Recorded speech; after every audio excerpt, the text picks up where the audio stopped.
Et enfin, dernière sorte de graphique que je voulais te montrer, c'est ce que moi j'appelle tout simplement une courbe.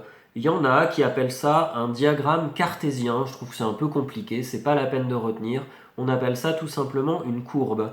Si je te donne cette courbe-là, bah, tu es bien embêté parce que bah voilà, on a l'impression que c'est des années là en dessous, 2006, 2008, 2010, et puis sur le côté on voit que ça monte, 12, 14, 16, etc.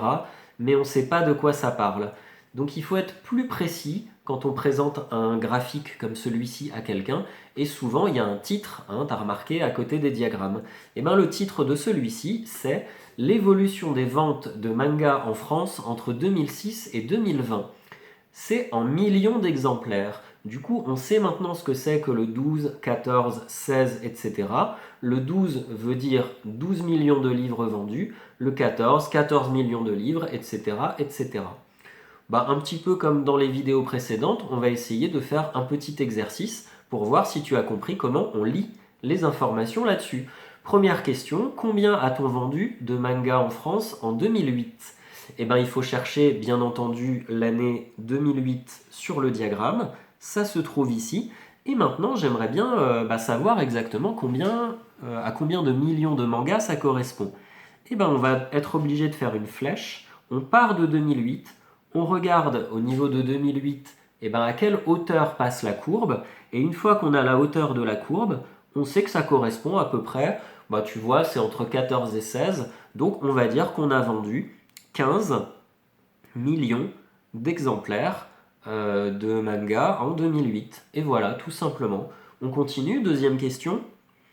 En quelle année en a-t-on vendu le moins? Bah tu vois que la courbe, c'est quelque chose qui monte, qui descend, etc. L'endroit où on en a vendu le moins, je pense que tu l'as repéré, ça se trouve ici. C'est là où la courbe, elle est le plus bas possible. Ça correspond à quelle année ça? Et bien même chose, on fait un petit trait pour voir jusqu'où ça va, et on voit que ça, c'est l'année 2014. Donc je peux répondre à la question. C'est en 2014 qu'on en a vendu le moins. J'aimerais bien savoir combien. Et ben je pars de ce point-là et je trace un trait tout droit pour arriver sur les millions d'exemplaires là. Je vois que je suis un peu en dessous de 12. Tu as vu que c'est gradué de 2 en 2 là, hein, sur l'axe vertical. Donc c'est à peu près, on va dire, à 11 millions d'exemplaires vendus. Donc on a vendu 11 millions d'exemplaires en 2014.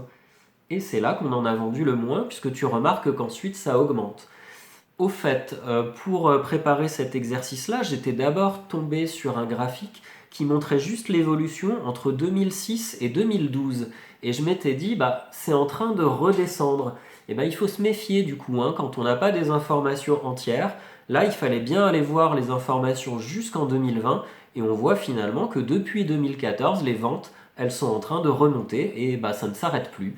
Tant mieux si vous aimez bien les mangas, continuez comme ça. Fin de vidéo.